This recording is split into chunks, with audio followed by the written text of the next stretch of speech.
Okay, so basics of shell scripting. Let us say you have to write a script where you have to take user input. So based on the user input, you may want to do something else. Maybe you want to run some different commands. So taking user input is actually not very difficult. So let us first create a file. So to create a file, you of course need to give it a name. So I'll name my file as userinput.sh.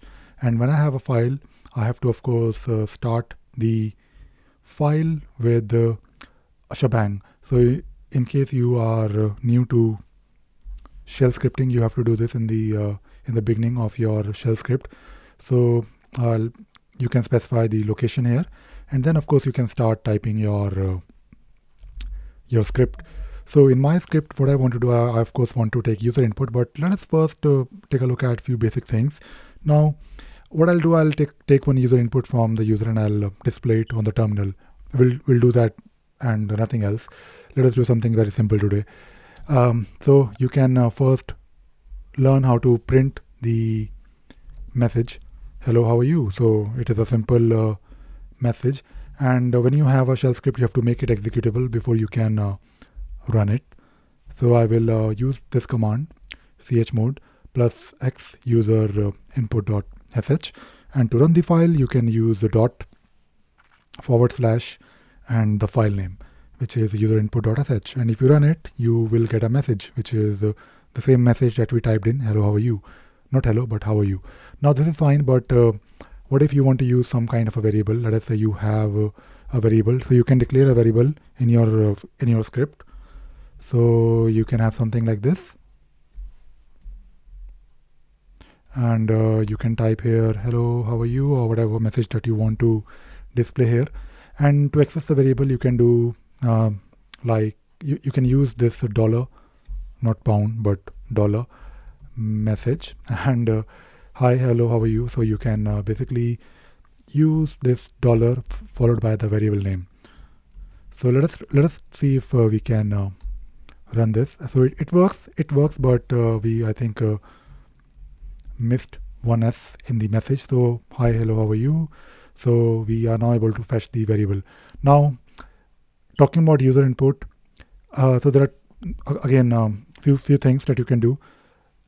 If let us say you run the script and you type in here your name like Ravi, and then maybe something like this, Ravi Sagar. So let us say you have the user input, which is of course your name, but there is no way to, right now the script is just displaying and printing the hi, how are you, which is static. But maybe instead of hi, how are you, you want to say hi, Ravi Sagar, how are you? So you can also do that, and that is possible using $1. Now, $1 of course will take the first user input and it will display it here in the message. So let us see if it works. So I'll run the same thing, Ravi Sagar, and now you can see, hi Ravi Sagar, how are you? So we are getting close to something which is a bit more personal. Now this is all good, but what if I forget to enter my name? Maybe I forgot to, it is not really obvious that I need to enter my name here, and you can actually make it interactive. So it is also possible to prompt the user to type in the name. So what you can do here is you can have something like this, like read -p, sorry, not equal to p, but -p, and you can then type in your message that you want to display, like please enter your name. And this is all good, but you may want to also capture that particular name in a variable. So you can maybe create a variable like name, and what you can do now, you can remove this $1 and you can replace it with dollar name, and let us see how it works now. So what I'm trying to do here is that if I miss the input, I can type in here Ravi Sagar, and now we have a message. So basically, in case you have a script which is doing something, but you want user input, you can do that. You can actually simply use this read -p. Please enter your name, and you can capture it in the name variable.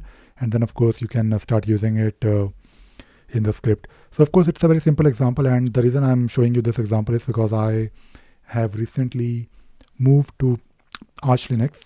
And the good thing about Arch Linux is that you have to do a lot of things yourself. When you install Arch Linux, you have to install the window manager. Like I installed DWM, and I also installed DWM along with ST terminal and also dmenu to have something basic. But to basically make this distribution customized to what I do, customized to my workflow, I need to write.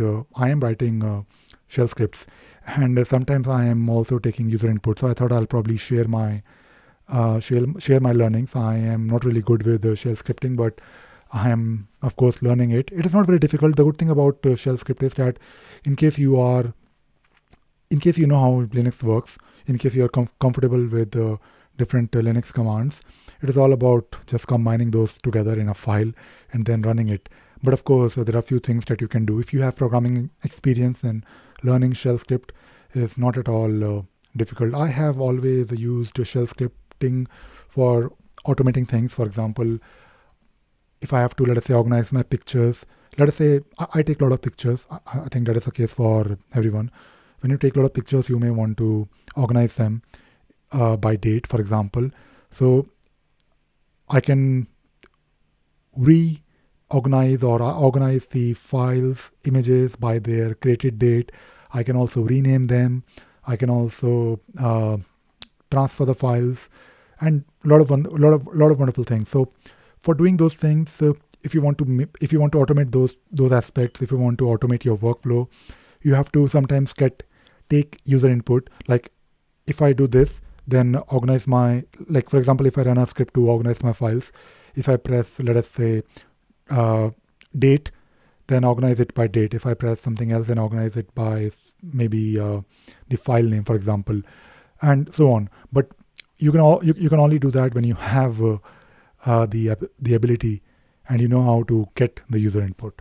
And that is all I wanted to talk about in today's video. I hope you enjoyed watching this video and you learned something new today. Thank you very much.